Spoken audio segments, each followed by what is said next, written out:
This is a matter of deen. This ilm is a matter of deen. You be careful who you take your deen from. Leaning on your left hand. Leaning back on the left hand, on the kaf, on the open palm. Leaning back on that is prohibited. It's a sitting, jalsat al-maghdubi alayhim, described by the Messenger ﷺ as the posture of the people of the hellfire.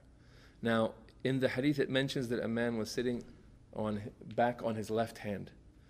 And so the hadith seems to be, since sitting postures in general are all permissible until there's a proof, then we don't say sitting back on the right hand has the same ruling.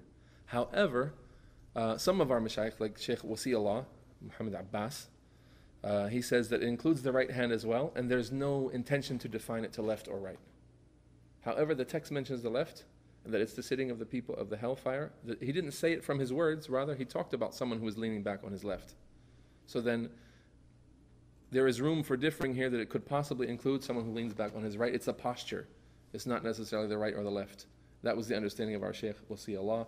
Otherwise, it seems to be restricted specifically, especially in light of the idea of the dunya, sitting postures, all being openly permissible until there's a text to prohibit it. So when someone leans back with their right hand, with their palm behind them, we have a text against what they're doing. When someone leans back with their right hand, we don't have a text, we have qiyas. And it's not entirely clear, especially in the dunya issues of sitting and the postures of sitting.